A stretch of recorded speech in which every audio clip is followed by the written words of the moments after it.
Bab 1191. Kunjungan Eliza. Itulah sebabnya semuanya tidak berjalan semulus yang kami harapkan. Namun, kami baru akan tahu persis situasinya saat latihan. Ngomong-ngomong, ini bukan sesuatu yang perlu aku khawatirkan, kata Lin Yi. Aku akan mengantarmu ke Hotel Oman dulu. Pesan kamarmu sendiri. Aku ada urusan, jadi jam 1 siang nanti. Jangan khawatir, kami tahu cara menjaga diri sendiri. Kami pasti tidak akan memberitahu istrimu tentang keberadaan kami, kata Ning Che. Kalau tidak, kenapa aku harus bilang kamu lebih menarik daripada Qiu Yuluo? Kamu sangat berbakat. Kak Lin, kamu tidak bisa berkata begitu. Kak Qiu dan aku masih punya jadwal bulanan seperti kami. Kami sangat tepat waktu, kata Jiang Qing. Hah, gadis kecil, pikiranmu sudah melenceng. Aku yakin kamu akan datang tepat waktu, tapi kakakmu Qiu akan segera memasuki masa menopause. Jangan bahas dia. Brengsek. Setengah jam kemudian, Lin Yi mengantar Qiu Yuluo dan dua orang lainnya ke Hotel Oman. Setelah memberi mereka beberapa instruksi, Lin Yi berbalik dan pergi, memanggil Qin Han. Panggilan pertama tidak tersambung. Ada yang mengangkatnya pada percobaan kedua. Tuan Muda Qin, apakah Anda masih di warnet? Saya akan menjemput Anda, kata Lin Yi sambil tersenyum. Enyahlah, enyahlah, enyahlah. Aku tidur. Kamu tidur di mana? Ada Ritz-Carlton di seberang jalan dari kafe internet. Kamar 1309. Datang saja ke sini. Petik 2. Oke. Kali ini, Qin Han memang tertipu habis-habisan. Lin Yi masih punya hati nurani dan membelikan sarapan untuknya, bersiap untuk meminta maaf. Ketika Lin Yi tiba di kamar 1309, dia melihat Qin Han membuka pintu hanya dengan pakaian dalamnya dan rambut berantakan. Aku sudah selesai dengan urusanku, aku khusus membeli makanan untuk meminta maaf kepada Tuan Muda Qin. Jangan lakukan hal-hal yang tidak berguna itu. Lain kali, kamu sebaiknya pergi ke Old Gao dan Old Liang saja, oke? Qin Han menggaruk kepalanya, mengambil hamburger, dan memakannya tanpa mempedulikan citranya. Bukankah sudah kubilang, kemampuan akting mereka buruk. Aku tidak percaya mereka, kata Lin Yi. Baja yang bagus digunakan di ujung pisau. Di saat-saat kritis, aku masih perlu mengandalkan orang hebat sepertimu. Lagi pula, itu bukan masalah besar. Bahkan jika kau berada di luar semalaman, itu tidak akan terlalu berpengaruh padamu. Tidak berpengaruh padaku. Kau hanya perlu memotong aortaku dengan pisau bedah. Kau sudah menghancurkan reputasiku. Lin Yi terkekeh. Lain kali aku akan berhati-hati. 11 akan membentuk kepribadian yang lebih baik untukmu. Sialan.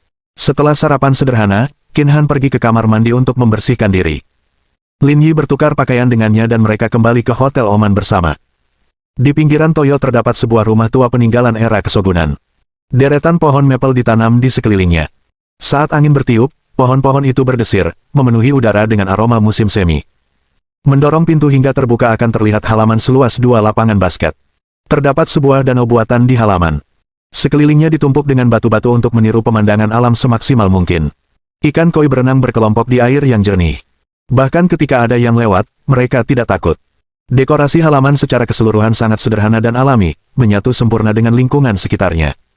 Meskipun tampak biasa saja, setiap titik acak di sini memancarkan aroma uang. Itu di luar jangkauan orang biasa.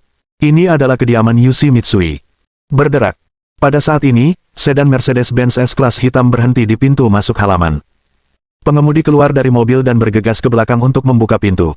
Seorang wanita berambut merah menyala keluar dari mobil. Wajahnya muram dan dingin. Ia tampak sangat aneh. Dan orang ini adalah Eliza, yang kalah dari Lin Yi.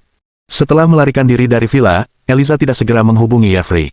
Jika bosnya tahu tentang ini, ia pasti akan dihukum. Karena itu, ia harus memikirkan cara untuk menyelesaikan masalah ini dengan caranya sendiri. Di Sunrise Land, satu-satunya orang yang dapat membantunya adalah Yushi Mitsui. Dengan pemikiran ini, Eliza menemukan cara untuk menghubungi Yushi Mitsui setelah memastikan keselamatannya. Ia kemudian pergi ke halaman rumahnya. Nona Eliza, silakan masuk. Eliza tidak mengatakan apa-apa dan langsung berjalan ke halaman. Pemandangan di taman memang menyenangkan, tetapi Eliza sedang tidak ingin menikmatinya. Ia melangkah menuju rumah di belakangnya. Ketika Eliza berada sekitar 2 meter dari pintu, dua bawahan yang menjaga di luar pintu mengulurkan tangan dan menghentikannya. Maaf, Bu Eliza, kami harus memeriksa Anda. Eliza sedikit mengernyit, dan ekspresinya tidak terlalu bagus. Kalau di waktu lain, dia pasti sudah mencabut senjatanya kalau ada orang lain yang bicara seperti ini padanya. Namun kini, ia berada dalam posisi yang kurang menguntungkan. Eliza mengerti apa yang sedang terjadi, jadi ia tidak mengatakan apa-apa. Ia hanya mengangkat tangannya tanpa ekspresi. Kedua bawahan berbaju hitam itu tak tinggal diam. Keempat tangan mereka menggeledah tubuh Elisa. Namun, mereka sangat berhati-hati. Mereka tahu wanita ini tidak boleh dianggap remeh. Jika mereka membuatnya marah, mereka mungkin tidak tahu bagaimana mereka mati. 2 menit kemudian, setelah memeriksa tubuh Elisa, salah satu dari mereka membuka pintu kasa kayu, dan yang lain memberi isyarat agar dia masuk. Di bawah bimbingan salah satu pria, dia berjalan melalui koridor menuju ruangan paling dalam. Aroma teh memenuhi udara. Yushi Mitsui duduk bersila di tanah, sementara seorang perempuan berkimono duduk di sampingnya. Gaya kimononya sangat berani. Warna-warnanya indah dan anggun. Pakaiannya memperlihatkan belahan dada yang lebar dan belahan yang mencolok di pahanya, sehingga tak banyak yang bisa dibayangkan. Mengenai apa yang ia kenakan di baliknya, hal itu tetap menjadi misteri. Kimono yang sangat tidak senonoh ini tampak sedikit seperti pakaian yang digunakan dalam film-film khusus dari Sunrise Land. Meskipun tampak berusia 30-an, ia merawat dirinya dengan sangat baik. Kulitnya cerah dan tubuhnya ideal. Ia duduk dengan tenang, tampak sangat menawan. Orang kasar seperti Elisa sama sekali tidak bisa menerima aturan negeri matahari terbit. Ia tidak mau mematuhinya dan duduk santai di hadapan Yushi Mitsui. Seorang wanita berkimono dengan lembut menuangkan teh untuk mereka berdua dan duduk di samping tanpa mengucapkan sepatah kata pun. Saya sungguh terkejut Anda menghubungi saya saat ini. Mungkinkah Anda ingin membuat kesepakatan terlebih dahulu? Menurut rencana semula, kesepakatan dijadwalkan pada hari berikutnya. Karena itu, Yushi Mitsui terkejut dengan kunjungan mendadak Elisa. Yushi Mitsui sudah tahu bahwa Kaya Mitsui telah menyerang mereka. Namun, ia tidak terlalu memikirkannya. Anak buah keluarga Mitsui telah ditangani dan tidak menyebabkan kerugian berarti bagi pihak lain. Hal itu tidak akan memengaruhi rencana selanjutnya. Jika orang-orang dari Black Gold Corporation tidak bisa menangani masalah sekecil itu, mereka akan sangat tidak kompeten. Tidak sesederhana yang kamu pikirkan, kata Elisa. Tadi malam, seseorang tiba-tiba menerobos masuk ke rumah kami dan merampas biji besi itu. Bab 1192. Qin Han, sang korban. Tangan Yushi Mitsui gemetar, dan ekspresinya berubah jelek. Bijinya sudah diambil. Ada apa? Dia tidak peduli jika orang-orang dari Black Gold Corporation mati. Hal itu bukan urusannya. Akan tetapi, dia tidak dapat menerima bahwa biji itu telah dirampas. Sebab, rencananya untuk meninggalkan keluarga bermula dari biji-biji ini. Jika misi ini gagal, dampaknya akan sangat besar terhadap rencana keseluruhannya. Saya tidak tahu detailnya. Orang itu memakai topeng, jadi saya tidak mengenalinya. Dia juga sangat kuat. Saya bukan tandingannya. Elisa tidak menyangka bahwa Yushi Mitsui berada di balik ini. Dari segi kekuatan dan pengaruh, dia tidak sebesar keluarga Mitsui. Dia juga masih beberapa tingkat di bawah Black Gold Corporation, jadi mungkin tidak berani melakukan tindakan ilegal. Jam berapa kejadiannya? Elisa berpikir sejenak. Sedikit lewat pukul 4 pagi. Saat itu sudah hampir fajar. Saat itu sudah lewat pukul 4 pagi. Mitsui bergumam dan berkata, Kaya Mitsui adalah satu-satunya orang di Sunrise Land yang memiliki kemampuan untuk melakukan hal seperti itu. Setelah mengatakan itu, Yushi Mitsui berpikir keras dan mulai mencerna masalah di depannya. Tadi malam, anak buahnya mengikuti Kaya Mitsui. Ia pikir Kaya dan Lin Yi akan selalu menginap di hotel, tetapi ternyata Kaya Mitsui malah kabur tanpa sepengetahuan siapapun dan menghentikan Elisa dan yang lainnya. Meskipun bawahan yang bertugas melacak tidak melihat Lin Yi muncul, tidak ada keraguan bahwa Lin Yi berada di balik ini. Orang yang tiba-tiba muncul di jalan raya tadi malam kemungkinan besar adalah Lin Yi. Kamu meneleponku tadi malam dan bilang ada pria yang tiba-tiba menyerangmu. Apa kamu ingat sesuatu yang spesifik tentang dia? Wajahnya tersembunyi, tapi aku tahu kalau dia tampan. Yushi Mitsui tidak mengatakan apapun, mengonfirmasi pikirannya. Pasti itu Lin Yi. Selain itu, apa saja ciri-ciri lainnya yang dimilikinya? Dia sangat terampil, tapi dia jauh lebih lemah dariku. Dia berada di level yang sama sekali berbeda dari orang yang menyerangku kemarin. Kalau tidak, aku tidak akan kalah. Yushi Mitsui memegang cangkir di tangannya dan memutarnya maju mundur beberapa kali. Ini adalah kebiasaannya. Itu terjadi setiap kali ia memikirkan sesuatu. Mungkin itu orang yang sama, kata Yushi Mitsui dengan suara rendah. Alasan mengapa dia merasa berbeda kemungkinan besar karena dia menyembunyikan kekuatannya. Saat pertama kali melawanmu, dia tidak menggunakan kekuatan penuhnya. Kata-kata Yushi Mitsui menjadi pengingat bagi Elisa. Meskipun mereka mengenakan topeng dan pakaian yang berbeda selama 2 kali pertukaran, ukuran dan bentuk tubuh mereka tampak sangat mirip. Kemungkinan besar, mereka memang orang yang sama. Apakah kamu kenal orang itu? Tanya Elisa. Aku tahu siapa dia, tapi belum ada bukti kuat saat ini. Aku hanya curiga. Kau bisa beritahu aku siapa dia? Aku akan menyelidikinya sendiri. Kamu sudah kalah darinya. Percuma saja kalau kamu mencarinya lagi. Yoshimitsui menunjukkan pertimbangan utama masalah ini. Kau bisa meminta Black Gold Corporation untuk mengirim seseorang, tetapi jika kau melakukannya, masalah ini akan terbongkar. Ini akan bertentangan dengan niat awalmu mencariku. Eliza tidak mengatakan apa-apa karena Yoshimitsui benar. Semoga kau bisa menepati janjimu. Kalau tidak, aku akan melaporkannya. Yoshimitsui mengangguk. Jangan khawatir, aku masih memegang teguh semangat kontrak itu. Aku akan menyelidiki masalah ini sesegera mungkin. Jika dia benar-benar pelakunya, aku akan mengambil biji itu kembali dan memberimu serum pengurut gen, meskipun akan sedikit merepotkan, demi menunjukkan ketulusanku dan memastikan kemungkinan kerjasama di masa mendatang, aku tidak akan berbohong kepadamu tentang hal ini. Sebaiknya begitulah adanya, kata Eliza sambil bangkit berdiri. Jika kamu butuh bantuan, kamu bisa meneleponku. Oke. Dengan itu, Eliza pergi. Tidak lama kemudian, sopir dan asisten Yoshimitsui, Kenji Takayama, masuk. Bos, apakah Anda membutuhkan saya untuk menangani masalah ini? Pergi ke hotel dan periksa catatan masuk dan keluar Lin Yi tadi malam. Bagus. Kenji Takayama membungkuk dan keluar dari ruangan. Sekitar 1 jam kemudian, Kenji Takayama masuk dari luar. Bos, kamera pengawas di hotel sudah diperiksa. Lin Yi kembali ke hotel sekitar pukul 2 pagi, tapi dia pergi dengan seseorang bernama Qin Han sekitar pukul 3 pagi. Dia baru kembali ke hotel lewat pukul 9 pagi tadi. Yoshimitsui sedikit mengernyit dan berpikir keras. Tepat pada saat biji besi itu direbut, posisinya sejajar sempurna. Namun, ada yang aneh. Mengapa Lin Yi membawa orang lain keluar? Siapa identitas orang bernama Qin Han itu? Dia tuan muda grup Hanhai. Dia pewaris generasi kedua terkaya di Huaxia. Identitasnya sangat sederhana dan tanpa noda. Sekarang, Yoshimitsui dapat memastikan bahwa Lin Yi adalah orang yang melakukan ini. Namun, Yoshimitsui tidak dapat mengerti mengapa Lin Yi ingin membawa seseorang bersamanya. Yoshimitsui sangat cerdas, tetapi dia gagal memahami sesuatu dalam masalah ini. Dalam pandangannya, Lin Yi adalah sosok yang maha kuasa. Perempuan hanyalah pelengkap baginya, dan ia bisa datang dan pergi sesuka hatinya. Namun, dia tidak pernah membayangkan bahwa Ji Qingyan memegang posisi yang begitu penting di hati Lin Yi. Qin Han hanyalah kambing hitam. Bos, berdasarkan informasi saat ini, orang yang merampok Eliza pasti Lin Yi. Kita bisa kirim beberapa orang untuk mengambil tindakan lebih lanjut. Aku tahu itu, tapi bahkan Eliza pun bukan tandingan Lin Yi. Levelnya sedikit di luar ekspektasiku. Aku tidak menyangka ini sebelumnya. Saya sudah memikirkannya. Saya rasa mungkin ada kemungkinan lain, kata Kenji Takayama. Beritahu saya. Kalau tidak salah, orang pertama yang melawan Eliza seharusnya Lin Yi, tapi pelaku kedua berbeda. Mungkin orang yang bernama Qin Han itu. Kenapa kamu mengatakan itu? Setelah Eliza pergi tadi, kami berdua berbicara di telepon dan saya menanyakan beberapa detail. Saya mengetahui bahwa orang yang pergi mengambil biji itu mengenakan pakaian yang sangat mirip dengan Qin Han. Kedua, Qin Han mungkin punya identitas tersembunyi lainnya. Lagi pula, dia berasal dari keluarga besar. Mereka tidak akan membiarkan pewaris mereka menjadi orang buangan. Kalau tidak, Lin Yi tidak akan membawa Qin Han keluar bersamanya. Ini tidak akan ada artinya. Itu mungkin, tapi itu tidak penting. Kata Yoshimitsui. Siapapun yang mendapatkan biji itu, sekarang biji itu ada di tangan Lin Yi. Yang harus kita lakukan adalah merebutnya kembali dari Lin Yi. Ini masalah pertama yang harus kita tangani. Apakah kita perlu menggunakan kekerasan untuk menyelesaikannya? Tanya Kenji Takayama. Bab 1193. Saudara Lin, saya terkesan. Tidak untuk saat ini, kata Yoshimitsui.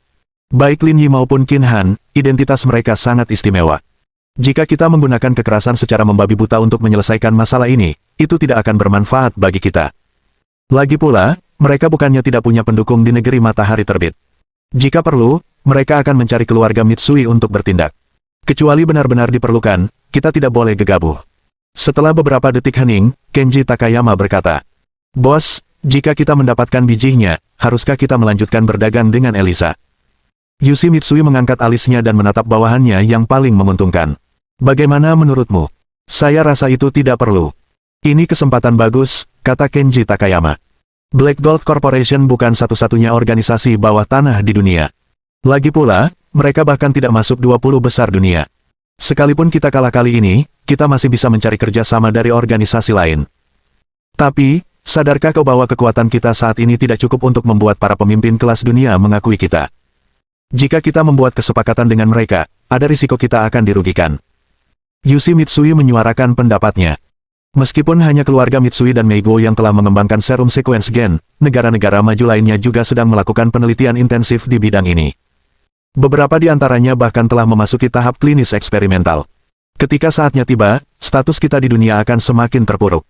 Meskipun Black Gold Corporation tidak terlalu besar, perusahaan ini tepat untuk kami. Jika saya menunjukkan sikap yang baik dalam insiden ini, saya rasa hubungan kami akan semakin erat di masa mendatang.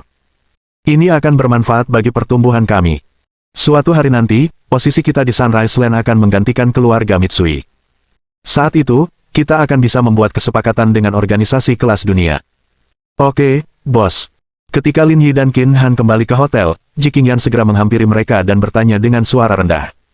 Dia seharusnya baik-baik saja, kan? Semuanya baik-baik saja. Dia minum anggur dan sedikit melampiaskan kekesalannya. Dia baik-baik saja. Qin Han, bagaimana kau bisa memfitnahku?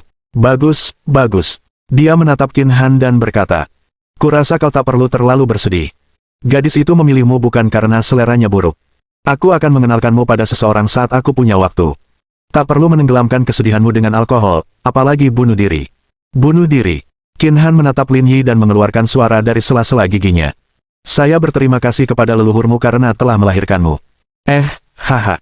Lin Yi berpura-pura tenang dan menepuk bahu Qin Han. Kita semua bersaudara. Tak perlu basa-basi. Itu yang seharusnya kulakukan. Baiklah, karena ini semua sudah berlalu, kita tidak perlu membicarakannya lagi, kata Ji Qingyan. Rencana perjalanan hari ini sudah disusun. Kita akan mengunjungi Gunung Huji. Baiklah, aku akan mengikuti rencanamu, kata Ji Qingyan. Aku akan menyuruh Yuan dan yang lainnya berkumpul. Kita akan berangkat sebentar lagi. Apapun yang kau katakan. Ji Qingyan berbalik dan pergi. Lin Yi menepuk bahu Qin Han. Ayo kita bersiap. Kita akan berangkat sebentar lagi. Aku tidak akan berdebat denganmu tentang menerima kesalahan, tapi jangan lupakan apa yang kau janjikan padaku, kata Qin Han. Ingat, Bugatti, Lamborghini, dan Koenigsegg Agra R, kata Lin Yi. Pilih sendiri modelnya. Aku akan membelikannya untukmu saat kita kembali. Siapa yang bilang tentang mobil, tanya Qin Han. Kita akan pergi ke Gunung Huji hari ini. Ada sumber air panas di sana. Kalau kamu tidak membuat persiapan yang diperlukan, aku akan melaporkanmu ke Presiden Ji. Sial, ini terlalu berlebihan. Bagaimana mungkin aku lebih buruk darimu? Aku tahu orang tua mesum sepertimu tidak akan berubah. Aku sudah mengatur semuanya. Ayo kita kembali dan berkemas dulu. Jangan ngomong sembarangan. Selain pergi keluar untuk melakukan sesuatu, kau sudah bersamaku selama ini. Apa rencanamu? Ini negeri matahari terbit. Apa kau sudah merencanakannya dari jauh? Lihatlah wajahmu yang sombong, kata Lin Yi, kapan aku pernah berbohong padamu? Sebenarnya kau tidak berbohong padaku, tapi kau menipuku setiap hari, kata Qin Han. Pokoknya, sudah kubilang. Kalau kau tidak menyelesaikannya dengan benar, aku pasti akan melaporkanmu ke Presiden Ji. Sial, ayo pergi. Jam 1 siang aku akan membawamu ke sini untuk melihatnya sekarang. Jangan memprovokasi saya. Itu tidak akan berhasil pada saya. Sial, apa aku ini tipe orang yang cuma bisa ngomong doang tapi nggak bisa ngambil tindakan? Qin Han diseret ke lantai 6 oleh Lin Yi. Ia mengambil kartu kamar utama dan membuka pintu kamar Kyuyukyo. Untuk menghindari masalah lebih lanjut, mereka bertiga memesan kamar bersama. Ketika Lin Yi dan Qin Han masuk, mereka mendapati mereka bertiga sedang mengemasi barang-barang mereka. Lagi pula, pakaian yang mereka kenakan semuanya baru. Mereka pasti baru saja pergi membelinya. Lagi pula, mereka tidak kekurangan uang. Mereka bertiga sedikit terkejut melihat Lin Yi dan Qin Han masuk. Mereka tidak mengerti mengapa Lin Yi membawa orang luar. Ketika Qin Han melihat Qiu Luo, Ning Che, dan Jiang Qing, dia tertegun sejenak. Ketiganya memiliki temperamen yang berbeda, dan penampilan serta bentuk tubuh mereka tidak buruk. Dalam semua aspek, mereka jauh lebih baik daripada selebritas internet yang dikenalnya. Kemarilah, sapa saudara Qin, kata Lin Yi. Qiu Luo, Jiang Qing. Halo, saudara Qin. Reaksi Ning Che adalah yang tercepat. Inilah sebabnya Lin Yi mengatakan bahwa dia menghargainya. Ning Che bereaksi cepat dan memiliki keterampilan interpersonal yang hebat. Setelah Ning Che selesai berbicara, Jiang Qing juga bereaksi dan melambaikan tangannya dengan manis. Halo, saudara Qin. Qin Han menelan ludah, merasa pemandangan itu agak surrealis. Kau menemukan mereka. Bagaimana? Seharusnya mereka baik-baik saja, kan? Apakah mereka menarik perhatian Tuan Muda Qin? Terlalu bagus, kata Qin Han. Mereka jauh lebih baik daripada selebritas internet yang kukenal. Temperamen mereka terlalu bagus. Bagaimana bisa para selebriti internet itu dibandingkan dengan mereka? Tanya Lin Yi. Ketiga orang ini semuanya wanita muda dari keluarga bangsawan. Yang terburuk di antara mereka masih bernilai lebih dari 1 miliar yuan. Bagaimana mungkin mereka menjadi selebritas internet dengan aura sekuat itu? Jangan bercanda. Sialan. Qin Han begitu gembira hingga ia mengumpat, "Kak, aku terkesan.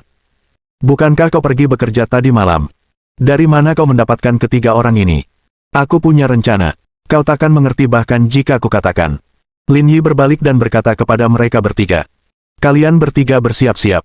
Kita akan berangkat ke Gunung Huji nanti. Cari hotel untuk menginap dan atur mobil untuk menyusul kita. Jam 1 siang, kita akan mengajak kalian bertiga ke pemandian air panas malam ini. Mengerti, Kakak Lin? Oke, cepat kerjakan. Jangan buang waktu." Dengan itu, Lin Yi membawa Qin Han keluar. "Lin tua, kamu masih yang terbaik." Setelah pergi, Qin Han mengacungkan jempol. "Presiden Ji masih di sini, tapi kau malah membawa 3 gadis untuk bermain. Mereka semua terlihat patuh juga. Kau benar-benar bajingan." Bab 1194. Wanita itu seperti api. "Omong kosong macam apa ini? Kau membuatku terdengar seperti penjahat," ujar Lin Yi dengan nada mencemooh. "Apakah kamu ingin menjadi bajingan?" "Saya tidak." "Salah, kau melakukannya," kata Lin Yi. "Tapi kamu tidak punya penampilan sepertiku, jadi kamu tidak bisa melakukannya. Itulah alasan utama kegagalanmu. Persetan dengan nenekmu. Aku nggak tahu seleramu seunik itu. Kalau aku, harus cari pasangan yang sesuai dengan seleramu. Pergilah, pergilah. Jam 1 siang, kembali dan kemasi barang-barangku. Kau sudah menemukan beberapa sosialita untukku. Aku tak akan melewatkan malam ini untuk apapun." Pukul 10 pagi, kedua kelompok menyelesaikan persiapan mereka dan berjalan keluar hotel satu demi satu. Qiu Yukio dan 2 orang lainnya berpura-pura menjadi turis dan mengikuti Lin Yi. "Saudari Qiu, Saudari Ning, menurut kalian seperti apa pacar saudara Lin yang pantas untuknya?" tanya Jiang Qing. "Aku tidak tahu apa-apa lagi, tapi ukuran payudaranya pasti minimal dekap." Ning Che membusungkan dadanya dan berkata, "Kakak Linmu terobsesi. Orang di bawah Kap D tidak pantas mendapatkan perhatiannya." "Tidak mungkin. Lalu apakah Kap C ku tidak punya peluang sama sekali?" "Kenapa kamu begitu tertekan?" kata Ning Che. Dia bahkan tidak menyangka kalau akap milik kakakmu Qiu ada di radarnya. "Sial, siapa bilang aku A? Aku B," balas Qiu Yuluo. "Terus kenapa kalau ukuran payudaramu B? Lin Yi tetap tidak akan menyukaimu. Aku tidak membutuhkannya." "Sialan." Jiang Qing tiba-tiba berteriak, membuat mereka berdua ketakutan. "Lihat wanita di samping saudara Lin. Dia terlalu cantik." Mengikuti arah jari Jiang Qing, mereka berdua melihat seorang wanita jangkung berdiri di samping Lin Yi. Rok berekor birunya dengan motif bunga putih dan kuning yang dipadukan dengan blus sifon berleher V dan lengan lentera menciptakan penampilan sederhana namun elegan, membuatnya tampak seperti peri surgawi. Ketika dia membalikkan rambutnya ke atas, itu bahkan membuat Ning Che, seorang wanita, basah. "Wanita itu mungkin pacarnya," kata Ning Che. "Aku merasa orientasi seksualku telah berubah. Dia terlalu cantik. Pantas saja Kakak Lin menolak begitu banyak wanita cantik yang datang mengetuk pintunya. Istrinya sangat cantik. Siapa yang mau wanita lain bersamanya?" "Benar. Aku sudah mendekatinya berkali-kali, tapi dia sama sekali tidak berniat tidur denganku. Sepertinya dia tidak tertarik pada kita karena dia sudah punya wanita. Tapi aku ingin tahu seperti apa rupa ketiga wanita saudara Lin yang tersisa. Saya pernah melihat salah satunya. Namanya Li Chuhan. Dia direktur Departemen Bedah Kardiovaskular di Rumah Sakit Huasan. Dia sangat cantik dan dikenal sebagai dokter jenius," kata Qiu Yuluo. "Berapa ukuran orang yang bernama Li Chuhan itu?" tanya Ning Che. Qiu Yuluo berhenti sejenak. "Kurang lebih D, atau mungkin lebih besar. Lihat, apa yang kukatakan." Lin Yi selalu begitu teguh pendiriannya. "Kalau kau tidak mencapai Kap D, kau tidak akan bisa menarik perhatiannya," kata Ning Che. "Sudah cukup. Apa kau tidak takut menyakitinya?" kata Qiu Yuluo. "Cepat sewa mobil. Kita masih harus menyusul mereka nanti. Jangan khawatir. Aku sudah sering ke Sunrise Land. Aku bisa menemukan tempatnya sendiri." Meski begitu, Ning Che tetap meminta Jiang Qing untuk menyewa mobil. Lebih menarik bagi mereka untuk bepergian bersama. 7 orang di pihak Lin Yi menyewa Lexus 570 dari hotel dan berkendara ke Gunung Huji. Ning Che dan 2 orang lainnya mengikutinya dari dekat. Karena kehadiran Ji Qingyan, mereka harus bepergian sendiri-sendiri. Ketika keadaan memungkinkan, mereka akan bersenang-senang bersama lagi. Gunung Huji berjarak sekitar 100 km dari pusat kota Toyo. Bagi orang Huaxia, perjalanan lebih dari 100 km bukanlah apa-apa. Namun, di Sunrise Land, hal ini dianggap sangat jauh. Setelah lulus kuliah, Lin Yi banyak minum saat makan malam perpisahan. Baik laki-laki maupun perempuan berpelukan dan menangis. Bahkan segelintir teman sekelas yang punya dendam mendalam terhadapnya pun telah melupakan masa lalu dalam suasana duka. Karena setelah mereka lulus, setiap orang akan berpisah dan mungkin tidak akan pernah bertemu lagi. Namun, saat itu, ada seorang siswa negeri Rania Selatan di kelas Lin Yi yang melihat semua orang menangis, namun tidak dapat mengerti. Mereka baru saja lulus kuliah. Apakah perlu melakukan semua ini? Bukannya mereka tidak akan bertemu lagi di masa mendatang. Ini adalah perbedaan budaya yang disebabkan oleh ukuran negara. Dalam perjalanan, Lin Yi diam saja. Ia menopang dagunya dengan satu tangan dan memandangi pemandangan di luar arena. Sekarang misinya telah selesai, Lin Yi merasa sangat rileks. Mobil itu melaju perlahan melintasi kota, melewati pohon langit ikonik Toyo. Lin Yi tiba-tiba mendesah, menyadari bahwa monster kecil yang lembut itu masih telah dibunuh oleh Ultraman. Meskipun perjalanannya tidak lama, butuh waktu lebih dari 2 jam untuk mencapai danau di kaki Gunung Fuji karena kemacetan lalu lintas di kota. Danau Kawaprada merupakan objek wisata terpenting di kaki Gunung Fuji, dan tempat terbaik untuk melihat gunung tersebut. Sekalipun Gunung Fuji tidak terlihat dari tempat ini, pemandangan di danau itu sendiri sudah sepadan dengan perjalanan tersebut. Setelah keluar dari mobil, mereka tiba di Hotel Forest Hot Spring di dekatnya. Setiap kamar memiliki jendela besar dari lantai hingga langit-langit. Melalui jendela, mereka tidak hanya dapat melihat Gunung Fuji di kejauhan, tetapi juga bunga sakura yang sedang mekar, menambah semarak keindahan musim tersebut. Sambil meletakkan barang bawaannya, Jikinyan berbaring di tempat tidur dengan tenang. Saya pernah ke sini sebelumnya. Tapi, kenapa saya merasa tempat ini tidak seindah sekarang? Rasanya berbeda karena kamu bersamaku. Jikinyan terkikik, mata besarnya berbinar saat dia berdiri di belakang Lin Yi dan memeluk pinggangnya dari belakang. Itu kemungkinan nyata. Mereka berdua berpelukan di kamar sebentar sebelum He Yuan memanggil Lin Yi dan Jikinyan untuk makan malam. Rombongan berkumpul di restoran hotel. Dari segi kemewahan, tentu saja tak tertandingi oleh Oman Hotel. Namun, itu unik. Lagi pula, mereka di sini untuk bepergian. Tidak akan ada artinya jika mereka melakukan hal yang sama berulang-ulang. Namun, ketika mereka berkumpul di restoran, seseorang mengejutkan Lin Yi. Soko Nakajima. Pakaian yang dikenakannya sama sederhananya dan polosnya seperti saat dia melihatnya kemarin. Mengapa kamu membawanya ke sini? Qin Han bertanya saat dia melihat Soko Nakajima. Kalian semua berpasangan. Aku harus meminta seseorang untuk menemaniku. Kalau tidak, akan terlalu membosankan. Liang Jinming adalah tipe playboy yang khas, selalu tampil dengan seorang wanita di sisinya. Jika dia tidak bersama seorang wanita, rasanya seperti seorang perokok yang keluar tanpa korek api. Halo semuanya. Nama saya Soko Nakajima. Terima kasih telah mengundang saya. Soko Nakajima membungkuk dalam-dalam kepada Jikinyan dan yang lainnya. Namun, dia cukup pintar untuk tidak melihat Lin Yi dan Gao Zongyuan, dan malah membiarkan Jikinyan dan He Yuan salah paham. Tidak perlu terlalu sopan. Kamu teman Jinming, jadi kamu teman kami. Ayo kita bersenang-senang bersama. Jikinyan dan He Yuan tidak tahan melihat penghormatan di muka umum seperti itu, jadi mereka segera membantunya berdiri. Ini menunjukkan bahwa Soko Nakajima telah berhasil terintegrasi ke dalam kelompok Lin Yi. Duduk di sudut restoran, Kenji Takayama mendorong gelasnya ke atas dan diam-diam melanjutkan makan makanannya. Bab 1195. Aroma teh. Orang-orang Iluaxian sering menikmati suasana yang ramai, terutama saat mereka bepergian. Akan menyenangkan jika ada lebih banyak orang di sekitar. Lagi pula, rombongan lainnya berasal dari negeri matahari terbit. Bepergian seperti ini lebih nyaman karena dia bisa bertindak sebagai pemandu wisata. Atas perkenalan Soko Nakajima, mereka memesan banyak hidangan lezat Sunrise Landis untuk makan siang. Setelah makan lengkap, semua orang berkemas dan pergi. Nona Nakajima, saya serahkan jadwal sore ini kepada Anda, kata Liang Jinming. Kamu orang lokal, jadi kamu kenal tempat ini. Kecuali Lin Yi, semua orang di sini pernah ke Sunrise Land sebelumnya. Meskipun mereka tidak asing, akan lebih baik jika ada orang lokal yang membantu dalam hal ini daripada berkeliaran tanpa tujuan. Tidak masalah. Aku sudah beberapa kali ke sini, jadi aku cukup familiar dengan tempat ini, kata Soko Nakajima sambil tersenyum. Ada banyak tempat wisata di sekitar Gunung Fuji. Kita bisa bersenang-senang hari ini dan mendaki gunung besok. Dengan begitu, kita bisa mengunjungi semua tempat wisata. Lin Yi sedikit mengernyit, tetapi ia segera merasa lega. Tidak seorang pun menyadari ekspresi aneh di wajahnya. Baiklah, 1-11 mendengarkanmu. Karena hotel itu berada di tepi sungai, maka tempat perhentian pertama mereka adalah sungai. Ada 5 danau besar di sekitar Gunung Fuji, dan Danau Kawaprada adalah yang terbesar dan terpopuler. Siapapun yang datang ke Gunung Huji untuk bermain akan datang ke sini untuk mengambil foto. Ini adalah kegiatan favorit para wanita, dan mereka tidak pernah bosan melakukannya. Lin Yi dan para pria lainnya bosan setengah mati. Bagaimana mungkin tempat seperti ini lebih menarik daripada suite presidensial di hotel? Begini, akulah yang mengundang Shoko Nakajima. Pilihan yang tepat, kan, kata Liang Jinming. Dia bukan hanya geisha, tapi juga pemandu wisata yang handal. Jauh lebih baik mengundangnya daripada kita yang datang menjelajah sendiri. Jangan sok bermartabat. Kamu cuma gak nyaman tanpa perempuan di sisimu, jadi kamu panggil dia untuk menemanimu, kata Gao Zongyuan. Apa yang kau bicarakan?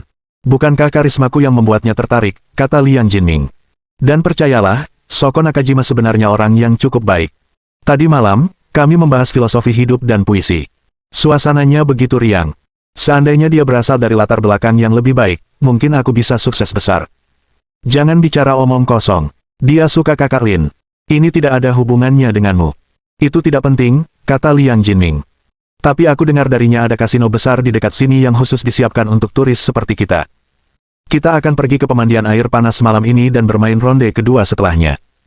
Akan membosankan kalau kita tidak ditemani wanita. Dengan kakak Lin di sini, apa menurutmu kelompok kita akan kekurangan wanita? Apa-apaan ini? Apa yang kau bicarakan? Kau membuatku terdengar seperti germo, kata Lin Yi. Tunggu sebentar, ada apa? Mungkinkah kalian sudah siap? Tanya Liang Jinming heran. Lihat ke depan. Ketiga wanita yang berdiri di tepi danau diundang oleh Pak Tua Lin. Qin Han menunjuk Qiu Yukio dan dua lainnya. Tidak perlu khawatir tentang bentuk tubuh atau penampilan mereka. Mengikuti jari Qin, Liang Jinming melihat Qiu Yuluo dan dua orang lainnya. Temperamen mereka tidak buruk. Mereka jauh lebih baik daripada selebritas internet biasa. Kakak Lin bilang mereka bertiga masing-masing bernilai setidaknya 1 miliar yuan. Mereka sebenarnya wanita muda dari keluarga bangsawan. Bagaimana mungkin temperamen mereka tidak baik? Apa-apaan ini? Kak Lin, maafkan aku. Soal merayu cewek, aku bersedia menyebutmu yang terbaik. Liang Jinming berkata, malam ini akan sangat seru. Kita harus bersenang-senang. Setelah berjalan-jalan di Danau Kawaprada, rombongan berkendara ke Oshitoki Honkai. Kedengarannya sangat agung, tetapi jika dijelaskan secara terus terang, air yang mengalir dari Gunung Huji membentuk 8 mata air. Daya tarik utama tempat ini adalah mata airnya yang bersih dan jernih. Menurut staf di sini, air di sini bahkan bisa langsung diminum tanpa disaring. Liang Jinming tak dapat menahan diri untuk tidak menyesapnya. Puff, puff, puff. Apa ini? Menjijikkan sekali. Seperti urin kuda. Apakah kamu pernah minum air kencing kuda sebelumnya? Tanya Gao Zongyuan sambil tertawa. Enyahlah, kata Liang Jinming. Rasanya orang tua itu hanya menggertak. Memang ada sedikit rasa manis di sana, tapi kau harus mencicipinya untuk merasakannya. Itu mungkin seekor kuda yang terkena diabetes, kata Qin Han. Sial, jangan bilang begitu. Bersyukurlah. Diabetes bukan masalah besar. Kalau kudanya uremia, aku harus mengirimmu ke rumah sakit untuk memompa perutmu, kata Lin Yi sambil tersenyum.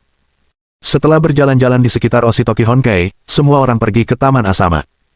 Daya tarik terbesar Taman Asama adalah bunga sakura yang ditanam di sana. Berjalan-jalan di taman yang sebagian terbuka, rombongan mengagumi keindahan pohon bunga sakura. Mereka berjalan santai, berhenti sejenak untuk menikmati pemandangan, merasa seolah-olah sedang menyaksikan keindahan hidup di bawah pohon bunga sakura yang sedang mekar. Saat mereka selesai bermain mengunjungi 3 tempat indah, langit sudah gelap. Misi mereka selanjutnya adalah makan dan berendam di sumber air panas. Namun, Lin Yi dan yang lainnya dengan mudah menemukan alasan untuk pergi ke kasino dan bermain sebentar. Saat itulah, pria dan wanita itu berpisah. Ji Qingyan dan He Yuan tidak terlalu memikirkannya. Mereka tidak tertarik berjudi, tetapi mereka tidak ingin menghalangi Lin Yi dan yang lainnya. Sama halnya dengan para lelaki yang merasa jadwal sore harinya membosankan, namun tetap mengikutinya sampai akhir. Menghormati satu sama lain juga merupakan aturan penting bagi pria dan wanita untuk bisa rukun. Yang tidak mereka ketahui adalah bahwa para pria itu tidak pergi ke kasino sama sekali. Sebaliknya, mereka pergi ke pemandian air panas bersama beberapa tamu lainnya. Qiu Yuluo relatif konservatif, hampir selalu mendukung Lin Yi. Sementara itu, Ning Che dan Jiang Qing sangat berpikiran terbuka dan cepat akrab dengan Qin Han dan yang lainnya. Shoko Nakajima mengambil inisiatif untuk menangani tugas-tugas pendukung, memastikan semua detail diperhatikan. Tuan Lin, Anda tidak ingin bermain dengan mereka. Shoko Nakajima mendekati Lin Yi dan berkata dengan lembut. Terlalu berisik. Jarang ada waktu untuk beristirahat. Lebih baik menikmati kedamaian dan ketenangan. Qiu Yuluo menatap Lin Yi dan merasa kasihan padanya. Dia adalah tipe orang klasik yang berlidah tajam tetapi berhati lembut.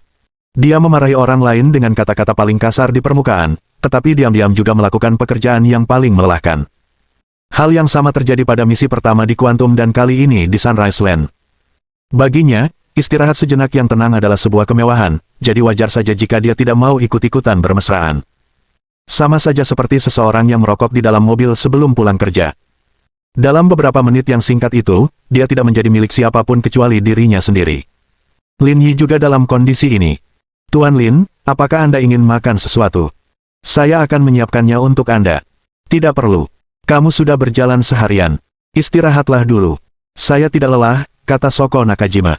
Kalau begitu, kau tak perlu mengurusku. Kita semua di sini untuk bersenang-senang bersama. Aku tidak memintamu untuk melayani orang lain. Oh, baiklah, Tuan Lin. Shoko Nakajima mendayung Qin Han dan yang lainnya untuk bermain bersama mereka. Apakah kamu tertarik pada wanita itu? Tanya Qiu Yuluo dengan santai. Bagaimana mungkin? Semuanya baik-baik saja, jadi kenapa kamu menanyakan ini? Hanya saja aroma teaknya sangat kuat. Bab 1196. Undangan. Haha. Lin Yi tersenyum. Dia tidak memprovokasimu. Kenapa kau menjelek-jelekkannya? Mungkin bukan seleraku. Aku masih lebih suka tipe Ning Che. Gadis ini agak terlalu berlebihan bagiku. Dia seorang geisha, bahkan terkenal. Ini mungkin hanya bagian dari pekerjaannya. Qiu Yuluo memiringkan kepalanya dan menatap Lin Yi dengan jijik. Kamu belum punya pengalaman dengan geisha, kan? Apa-apaan ini? Lin Yi terkejut. Kamu memilih kata, pengalaman, dengan sangat tepat. Sepertinya kamu masih bajingan yang monoton. Kamu sama sekali tidak berkelas. Haruskah aku berterima kasih padamu karena telah memberiku penilaian seperti itu? Begini, geisha di negeri matahari terbit itu mirip dengan gadis-gadis di rumah bordil kuno di Huaxia. Mereka yang dianggap pelacur sangat populer.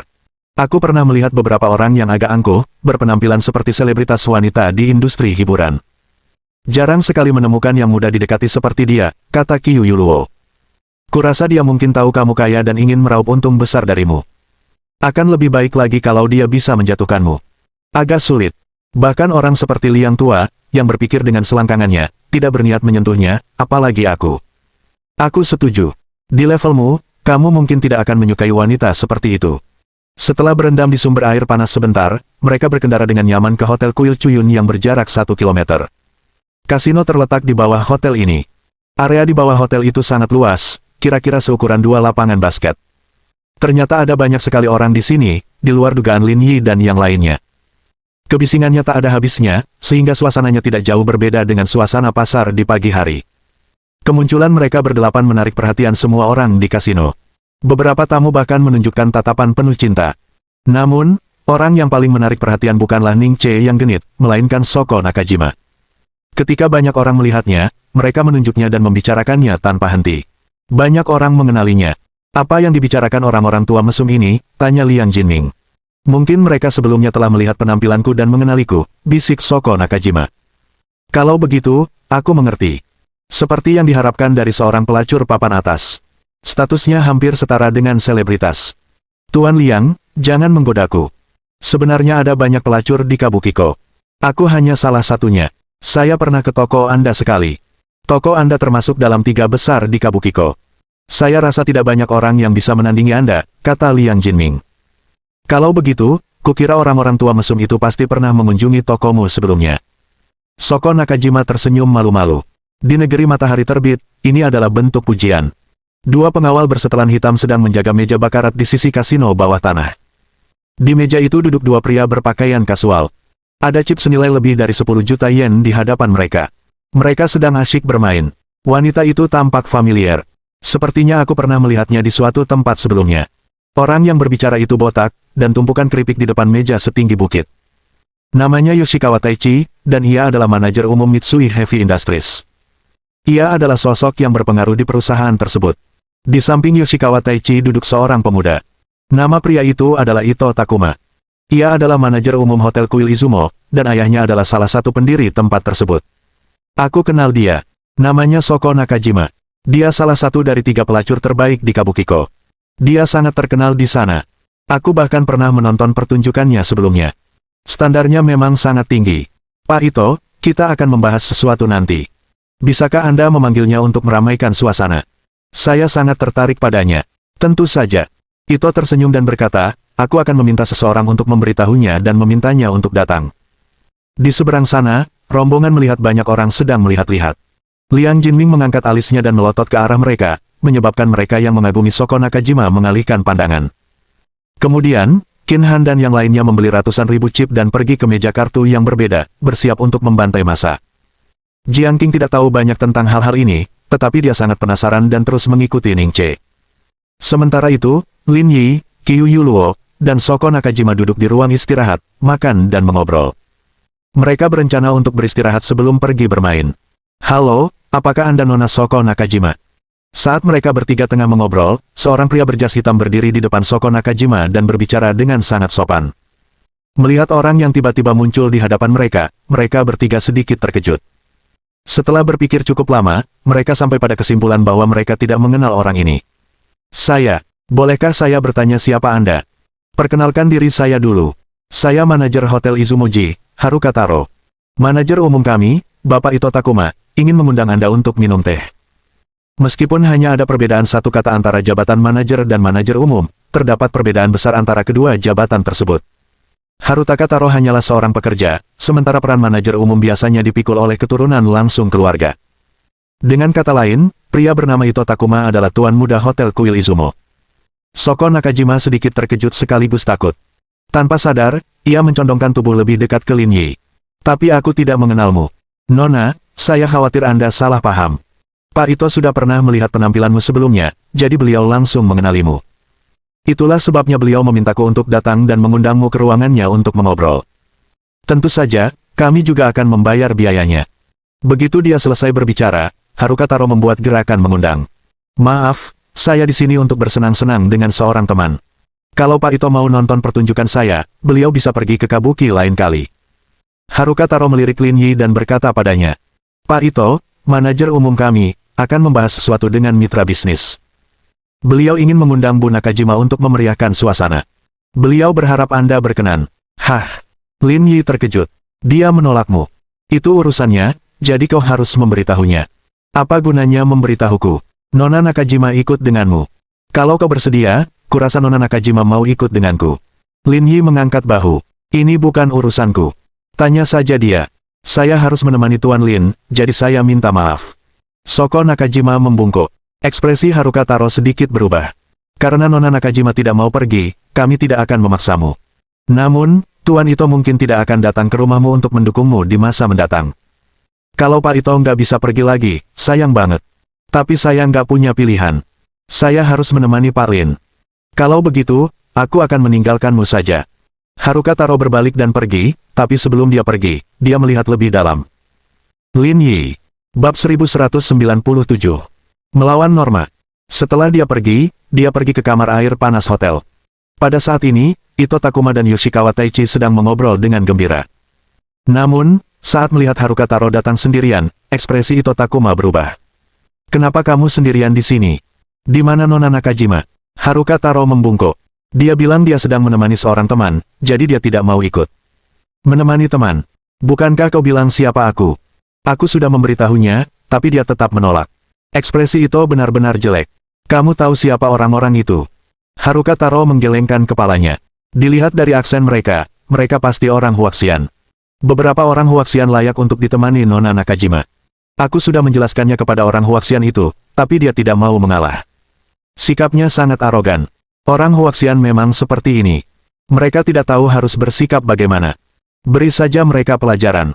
"Tuan Ito, itu bukan masalah besar. Tidak apa-apa kalau dia tidak datang," kata Yoshikawa Taichi. "Tidak apa-apa. Mereka hanya beberapa turis Huaxian. Mereka tidak bisa berbuat apa-apa bahkan jika kita memberi mereka pelajaran. Serahkan saja padaku." Yoshikawa Taichi tidak berkata apa-apa. Dia hanya tersenyum. Ito Takuma melambaikan tangannya. "Karena mereka tidak mematuhi aturan negeri matahari terbit, ayo kita beri mereka pelajaran dan beritahu mereka wilayah siapa ini." "Baik, Tuan Ito. Saya akan mengaturnya sekarang." Di lantai dasar pertama, Qin Han dan yang lainnya sedang bersenang-senang. Tak lama kemudian, ia telah memenangkan lebih dari 10 juta yen. Bisa dibilang ia telah menghasilkan banyak uang. Jika dikonversi, jumlahnya hampir 700.000 yuan. Meskipun tidak banyak, itu sangat memuaskan bagi mereka yang gemar berjudi. Bukan hanya Qin Han yang beruntung. Gao Zongyuan dan Liang Jinming, bahkan Ning Che dan Jiang Qing, yang tidak terlalu jago berjudi, juga menang banyak. Bisa dibilang mereka sedang menyapu bersih. Totalnya, mereka telah memenangkan lebih dari 1 juta yuan. Lin Yi sedang tidak ada kegiatan, jadi dia pergi bermain beberapa ronde dengan Qiu Yuluo. Mereka juga memenangkan uang. Ketika Lin Yi bermain, ia memperhatikan teknik, tetapi Qiu Yuluo dengan sempurna mencontohkan apa artinya bertaruh secara membabi buta. Meskipun demikian, pada akhirnya, ia tetap menang. Keberuntungannya sangat baik. Lin Yi mengerutkan bibirnya, merasa ada sesuatu yang salah. Kasino bukanlah badan amal. Mustahil bagi penjudi untuk terus memenangkan uang. Melihat ke seluruh arena, ia menyadari bahwa seluruh kelompoknya terus menang. Tamu-tamu lain menghadapi hasil yang beragam. Yang lainnya masih berjuang keras untuk menyeimbangkan antara menang dan kalah. Tak lama kemudian, orang-orang lain di kasino menyadari bahwa keberuntungan Lin Yi sangat bagus, jadi mereka pun ikut bertaruh. Akhirnya, mereka menang banyak. Hasilnya, Lin Yi dan yang lainnya menjadi penentu kemenangan di meja judi. Jika seseorang mengikuti mereka dan bertaruh, mereka pasti akan menang. Tuan Lin, keberuntungan kita sepertinya cukup bagus, kata Soko Nakajima sambil tersenyum. Memang, tapi ketika keadaan tidak berjalan seperti biasanya ada alasannya. Menang terus-menerus tidak selalu baik, dan keseimbangan adalah kuncinya. Lin Yi meregangkan badan dan berdiri. Ayo pergi. Sudah cukup. Ayo kita cari tempat makan malam dan minum. Ayo pergi, Gao Zongyuan berdiri dan berkata. Pada akhirnya, beberapa dari mereka berkumpul dan menyadari bahwa mereka telah memenangkan lebih dari 2 juta yuan. Memenangkan begitu banyak uang sekaligus di tempat seperti ini bukanlah jumlah yang kecil. Kepergian mereka juga membuat penjudi lain yang hadir merasa kehilangan. Mulai saat ini, mereka tidak dapat mengandalkan jimat keberuntungan ini untuk mempengaruhi peluang agar menguntungkan mereka. Tepat saat mereka hendak pergi, mereka dihentikan oleh 2 orang penjaga keamanan di pintu. Apa yang kau lakukan? Aku sudah menang uang, tapi kau tidak membiarkanku pergi, kata Liang Jinming. Tentu saja kamu boleh pergi kalau menang, tapi kamu menggunakan cara yang tidak benar untuk memenangkan lebih dari 40 juta yen, jadi bagaimana kamu bisa keluar begitu saja dari sini? Mendengar seseorang berbicara di belakang mereka, semua orang menoleh dan menyadari bahwa orang yang berbicara itu mengenakan setelan hitam. Ada lebih dari 20 orang yang mengikutinya. Semuanya berwajah muram dan bermata tajam. Qin Han tidak mengenal pemimpinnya, tetapi Lin Yi mengingatnya. Tak lain dan tak bukan adalah Haruka Taro. Sudah kuduga. Aneh juga kita terus menang. Kau pasti sudah merencanakannya. Tidak, jangan bilang begitu.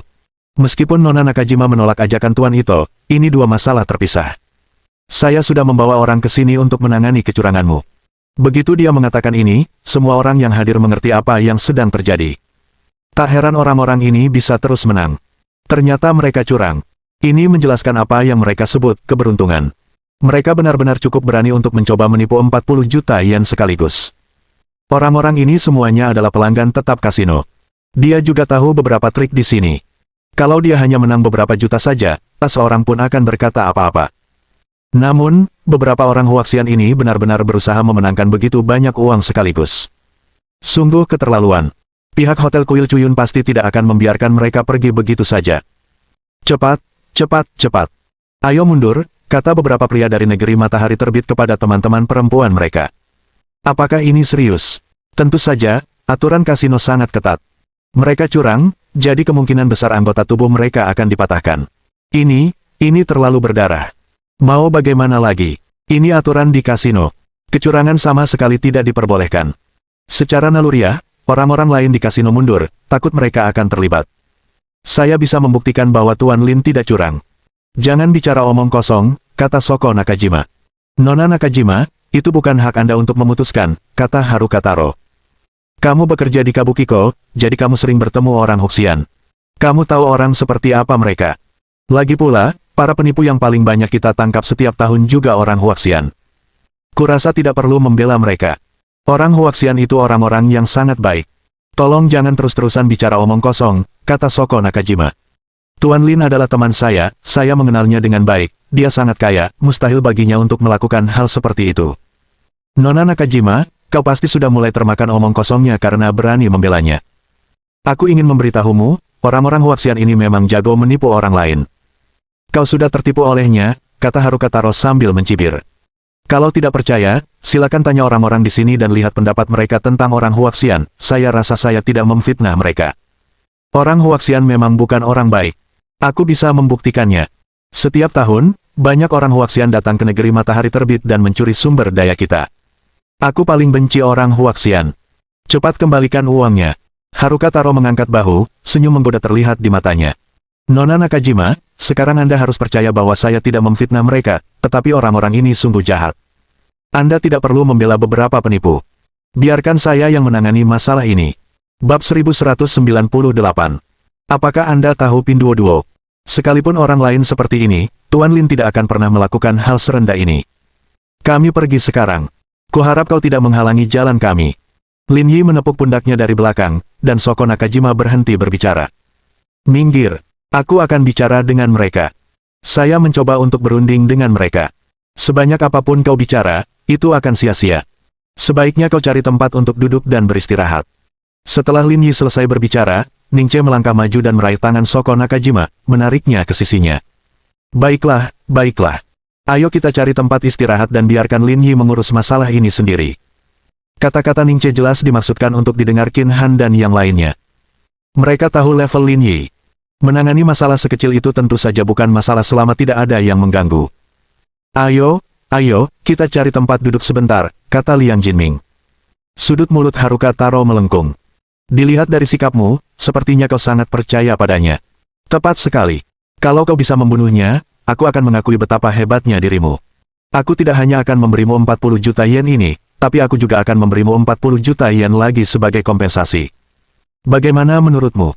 Tatapan Haruka Taro tertuju pada Lin Yi. Saya bisa melihat bahwa dia mungkin yang terbaik di antara orang-orang ini, tetapi Anda harus menyadari bahwa jika kami tidak memiliki kemampuan, kami tidak akan pernah berani membuka kasino di sini. Selama bertahun-tahun, aku telah bertemu banyak orang sepertimu. Pada akhirnya, mereka semua membayar harga yang setimpal. Tentu saja, kamu juga sama seperti sekarang. Kalau kamu curang, jangan pernah berpikir untuk pergi dengan selamat. Lin Yi memasukkan tangannya ke dalam saku dan berjalan menuju Haruka Taro selangkah demi selangkah.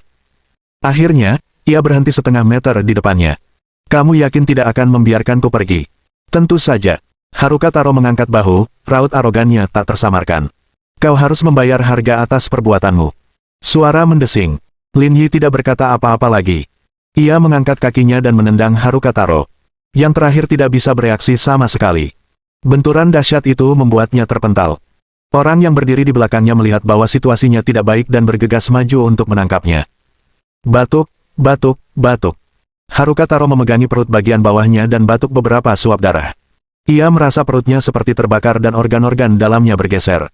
Kau benar-benar anjing, iya. Aku tak percaya kau begitu ingin pamer. Makanya orang sepertimu selalu dipukuli. Adegan ini mengejutkan semua orang di kasino. Kelompok orang ini curang duluan dan berani mengambil inisiatif untuk memukul staf. Ini kan Sunrise Land. Berani banget, iya. Apa yang kamu lakukan? Cepat. Haruka Taro meraung.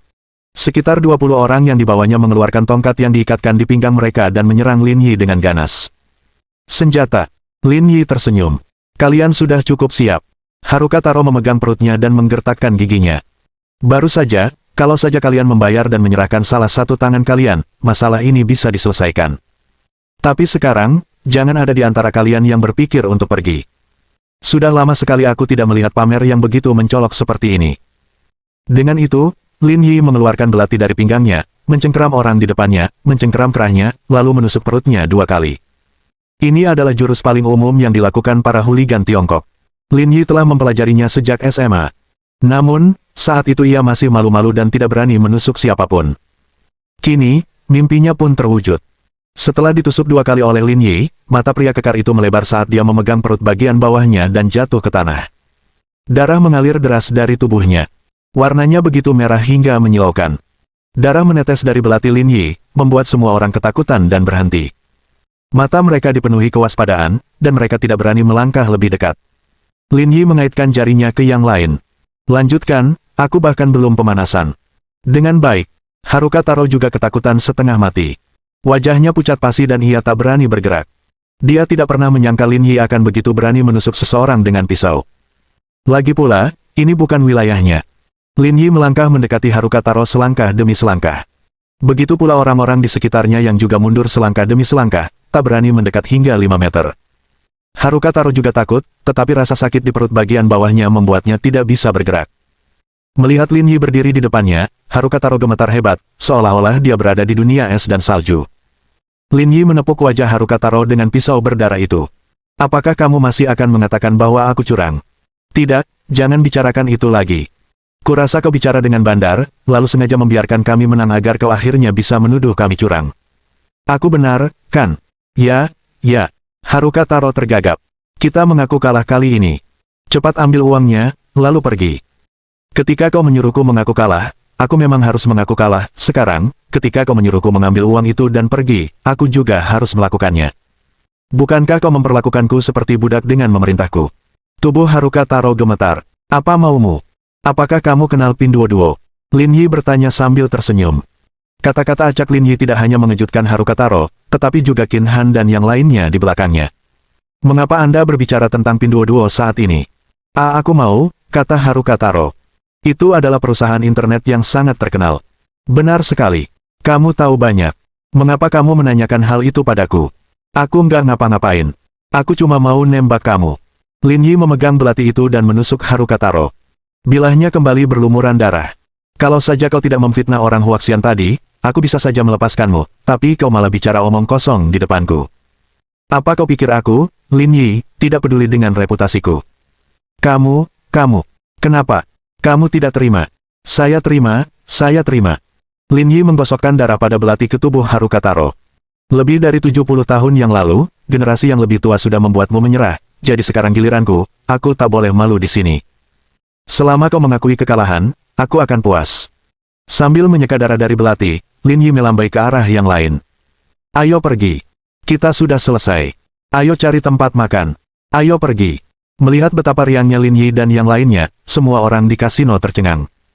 Orang-orang Huaxian ini terlalu berani untuk menimbulkan masalah di Hotel Kuil Cuyun. Kau mau pergi setelah melukai anak buahku? Apa kau benar-benar menganggapku lelucon?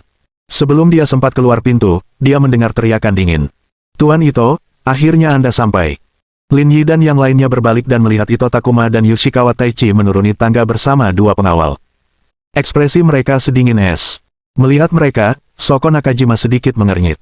Ada ketidaksenangan di matanya, tetapi tidak ada yang memperhatikan detail kecil ini. Bab 1199. Akting. Lin Yi mengangkat alisnya dan melirik Ito Takuma. Dari kelihatannya, sepertinya kamu di sini untuk membela mereka. Kamu memukul orang-orangku, jadi wajar saja kalau aku harus membela mereka. Awalnya, Ito Takuma dan Yoshikawa Taichi sedang menunggu Haruka Taro mengirim Soko Nakajima ke sana. Tanpa diduga, Ito Takuma akhirnya menerima kabar bahwa anak buahnya telah dipukuli. Ia pun bergegas mengenakan pakaiannya dan datang untuk melihat apa yang terjadi. Dia tidak menyangka situasi di tempat kejadian begitu mengerikan. Jika masalah ini tidak ditangani dengan baik, akan berdampak besar pada reputasi keluarga. Baiklah, kirim dua pengawal di belakangmu keluar. Ito Takuma menggelengkan kepalanya sambil tersenyum meremehkan. Menurutmu aku ini orang seperti apa? Apa menurutmu aku akan bertarung denganmu? Ito Takuma baru saja selesai berbicara ketika salah satu pengawal mengeluarkan pistol dan mengarahkannya ke kepala Lin Yi. Dalam sekejap, suasana di kasino menjadi hikmat. Kebanyakan orang di sini adalah orang biasa. Ini pertama kalinya mereka melihat hal seperti ini, dan mereka merasakan ketakutan yang naluriah. Baru saat itulah mereka menyadari bahwa bos Hotel Kuil Cuyun lebih berkuasa dari yang mereka bayangkan. Kyu Yukio dan Ning Che saling memandang, dan ekspresi mereka menjadi serius. Ekspresi Ito Takuma tampak arogan, dan matanya penuh dengan penghinaan. Bukankah kau tadi cukup arogan? Kenapa kau diam saja? Inilah yang membuatku meremehkanmu, Huaxian. Lin Yi berdiri terpaku di tanah sambil tersenyum. Tepat saat hendak berbicara, ia mendengar langkah kaki dari pintu. 3 pria berpakaian kasual masuk. Apa yang terjadi? Melihat situasi di kasino, pemimpin itu berkata dengan terkejut. Pemimpinnya adalah sopir dan asisten Yushi Mitsui, Kenji Takayama. Pupil mata Ito Takuma mengecil saat melihat Kenji Takayama masuk. Kan ini adalah tokoh berpengaruh di Yamaguchi Gumi. Dalam hal pengaruh, keluarganya tak tertandingi. Dia tidak menyangka dia akan datang ke sini hari ini. Tuan Takayama, saya tidak menyangka Anda akan ada di sini. Seharusnya Anda menelepon saya sebelumnya. Aku di sini untuk mengurus beberapa urusan pribadi. Hari sudah larut dan aku sedang bersiap untuk kembali besok. Kupikir aku akan tetap di sini, tapi sepertinya kau terlibat kecelakaan. Orang-orang Huaxian itu menipu saya. Setelah saya menangkap mereka, mereka bahkan memukul anak buah saya. Saya hampir saja memberi mereka pelajaran. Kenji Takayama mendengus dingin. Memangnya ada hal seperti itu? Kalau begitu, kita harus benar-benar memberi mereka pelajaran. Ini bukan tempat bagi mereka untuk bersikap arogan, Tuan Takayama. Soko Nakajima berseru kaget. Nona Nakajima, Anda juga di sini. Ito Takuma tercengang. Tuan Takayama, apakah kalian saling kenal? Tentu saja. Saya suka penampilan Bu Nakajima. Saya sering menonton pertunjukannya untuk mendukungnya. Jadi begitu. Ekspresi Ito Takuma rumit, tetapi ia tidak mengatakan apa-apa. Nona Nakajima, ada apa? Kenapa Anda bersama orang-orang Huaxian ini, mereka teman-teman saya? Kami datang ke Gunung Huji hari ini, kata Soko Nakajima. Tapi mereka menjebak kami karena curang. Itu tidak benar. Mereka menjebak kami. Tuan Takayama, saya harap Anda bisa membantu saya. Ekspresi Kenji Takayama berubah saat dia melihat Ito Takuma. Apakah yang dikatakannya benar? Ekspresi Ito Takuma berubah. Akhirnya, ia mengangguk enggan. Orang Huaxian ini sangat arogan, jadi aku ingin memberinya pelajaran. Aku mengerti sekarang kau mengatakannya seperti itu, kata Kenji Takayama serius. Nona Nakajima adalah temanku. Lagi pula, masalah ini awalnya salahmu. Bagaimana kalau kita lupakan saja? Karena Tuan Takayama sudah bicara, aku akan menghormatimu dan tidak melanjutkan masalah ini. Takayama Kenji mengangguk puas. Nona Nakajima, masalahnya sudah selesai, apakah menurut Anda ini sudah beres? Soko Nakajima membungkuk pada Kenji Takayama. Terima kasih, Tuan Takayama. Saya akan mengundang Anda ke atas saat Anda pergi ke kabaret lagi. Tuan Lin, masalah ini sudah selesai. Ayo pergi, kata Soko Nakajima lembut. Kenapa kita harus pergi? Kita tidak akan melakukan apapun jika kembali, kata Lin Yi ringan. Lin Yi tidak menjawabnya. Sebaliknya, ia menatap Ito Takuma dan berkata, kamu nggak perlu repot-repot. Aku cuma mau tahu gimana kamu akan menangani ini. Ekspresi Takuma Ito dan Kenji Takayama berubah. Tak seorang pun dari mereka menduga Lin Yi akan mengatakan hal seperti itu, begitu pula Soko Nakajima. Hanya orang-orang dari kelompoknya yang menyadari hal ini akan terjadi. Jika Lin Yi pergi begitu saja, namanya bukan lagi Lin Yi. Ia akan berusaha keras demi teman-temannya, tetapi saat menghadapi musuh, ia menjadi kekuatan yang tak terhentikan, menghancurkan mereka dengan kejam bagaikan mesin pemadat yang tak kenal lelah, tak menyisakan ruang bagi mereka untuk bertahan hidup. Ekspresi Ito Takuma dingin, dan suaranya rendah. Saya tidak berdebat denganmu karena menghormati Tuan Takayama. Jangan berlebihan. Lin Yi mengangkat bahu. Bukankah sudah kubilang? Kau tidak perlu mempermalukan siapapun. Ito Takuma memandang Kenji Takayama. Tuan Takayama, saya sudah melakukan apa yang Anda katakan, tapi dia terlalu arogan. Saya rasa saya harus memberinya pelajaran. Kenji Takayama mengerutkan kening. Ini sesuatu yang tidak ia duga. Awalnya, ia berpikir bahwa setelah bekerja sama dengan Soko Nakajima untuk menyelesaikan pertunjukan ini, rencananya akan berlanjut ke langkah berikutnya. Dia tidak menyangka Lin Yi begitu sombong dan berani. Otak Kenji Takayama berputar cepat. Situasi di depannya memanas dengan sangat cepat. Ito sebenarnya ingin menyerang Lin Yi, tetapi Lin Yi tidak berniat pergi. Sebagai orang luar, tidak baik baginya untuk ikut campur. Jika dia bertindak lagi, dia mungkin akan mengungkap identitasnya. Melakukan hal itu tidaklah masuk akal. Kelompok itu bahkan mungkin mulai mencurigai identitasnya. Ini urusan pribadi kalian berdua. Aku tidak akan ikut campur. Kalian bebas memutuskan bagaimana kalian ingin menanganinya. Kenji Takayama sudah memutuskan. Dengan nyali itu, ia tak akan berani membunuh Lin Yi. Paling-paling, ia hanya akan melumpuhkannya. Akhir cerita ini mungkin lebih menguntungkan pihaknya. Tuan Takayama, Tuan Lin Yi adalah teman saya. Tolong bantu dia lagi, pinta Soko Nakajima. Aku sudah pernah bersyafaat untukmu. Karena dia tidak mau pergi, aku tidak bisa berbuat apa-apa, kata Kenji Takayama dingin. Dia tidak berniat membantu lagi. Soko Nakajima tercengang, tidak mengerti mengapa dia melakukan ini. Jika sesuatu yang tidak diharapkan terjadi pada Lin Yi, rencana awal tentu akan menyimpang dari jalurnya. Di saat yang sama, Ito Takuma tertawa. Kamu punya kesempatan untuk keluar dari sini, tapi kamu tidak menghargainya. Kuharap kamu tidak menyesali keputusanmu tadi. Sudut mulut Lin Yi melengkung membentuk senyum. Lalu, ia menunjuk kepalanya dan berkata dengan nada rendah, sedikit mengejek. Katakan pada anak buahmu untuk menembak di sini. Bab 1200. Kecuali jika Anda tidak takut mati. Kasino besar itu sunyi. Tempat itu sunyi senyap, dan hanya suara detak jantung mereka yang dapat terdengar. Suara Lin Yi bagaikan baja. Tatapan semua orang tertuju padanya seperti lubang hitam besar, membuat mereka mustahil untuk mengalihkan pandangan. Ning Che menyipitkan matanya dan bergumam pada dirinya sendiri. Orang ini benar-benar liar sampai ekstrim, tapi dia benar-benar favoritku. Kenji Takayama dan Nakajima Soko juga menatap Lin Yi. Apa yang dia coba lakukan? Apa dia benar-benar tidak takut mati? Ito Takuma menatap Lin Yi, kau benar-benar berpikir aku tidak berani. Jika kamu berani, kamu bisa mencobanya. Ito Takuma menyipitkan matanya. Situasi di depannya berbeda dari yang ia duga. Dia hanya ingin menggunakan pistol untuk mengintimidasi Lin Yi dan membuatnya berlutut dan meminta maaf. Namun, ia tak menyangka orang Huaxian ini begitu pantang menyerah. Ia bahkan berani menantangnya. Ia memang berani. Itu tidak penting bagiku, kata Ito Takuma. Kehidupan orang Huaxian tidak berarti apa-apa bagiku. Setelah itu, Ito melambaikan tangannya. Lakukan. Lumpuhkan salah satu kakinya. Baik, Tuan Muda. Seorang pengawal menanggapi dan mengangkat pistol di tangannya, mengarahkannya ke kaki Lin Yi. Wus. Saat dia menembak, Lin Yi bergerak. Dia mengerahkan seluruh tenaganya dan melompat setengah meter ke kiri. Peluru panas itu mengenai lukisan pemandangan di dinding di belakangnya. Ada asap putih kehijauan dan bau terbakar yang kuat. Dia benar-benar berhasil menghindari peluru itu. Melihat pemandangan ini, semua orang tercengang. Mereka tercengang. Mereka merasa adegan ini bahkan lebih fantastis daripada di film. Mungkinkah ini kungfu Huaxian? Kenyataannya, Lin Yi tidak benar-benar menghindari peluru berkecepatan tinggi itu. Melainkan, karena ia sudah merasakan bahwa pihak lain hendak menarik pelatuknya. Dia menatap tangan pihak lain yang menarik pelatuk dan bereaksi terlebih dahulu, menghindari peluru. Ah! Saat semua orang linglung, tiba-tiba terdengar teriakan. Semua orang melihat pisau bedah perak melewati Ito Takuma dan memotong pergelangan tangan pengawal yang melepaskan tembakan. Darah mengucur deras sebagai air mancur yang tak terbendung. Cepat, kirim dia untuk dirawat. Ekspresi Ito benar-benar jelek, dan suaranya gemetar. Kalau saja dia mau, dialah yang akan jatuh. Lanjutkan, apa kau tidak punya pengawal lain di belakangmu? Biarkan dia mencoba, kata Lin Yi dingin. Tidak, aku tidak akan mencoba lagi. Kalian boleh pergi.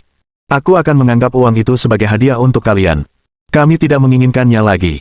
Jika aku mendengarkan semua yang kau katakan, bukankah aku akan mempermalukan diriku sendiri? Kau, apa yang kau inginkan? Tanya Ito Takuma. Aku tidak menginginkan uang itu lagi, oke. Apakah menurutmu aku kekurangan uang sebanyak itu? Tanya Lin Yi. Kalau kamu nggak mau dibawa tandu, minta maaf saja. Kalau permintaan maafmu tulus, aku mungkin akan memaafkanmu. Meminta maaf. Ito Takuma mengerutkan kening. Kau ingin aku minta maaf pada orang Huaxian? Apa menurutmu itu mungkin? Ito Takuma tertegun sejenak sebelum dia berdiri di sana dengan berani. Di permukaan, aku hanyalah manajer umum Hotel Kuil Cuyun, tetapi kenyataannya, perusahaan Kuil Cuyun di Sunrise Land adalah milik keluarga kami. Jika kau berani menyentuhku, kau tidak akan bisa keluar dari Sunrise Land hidup-hidup.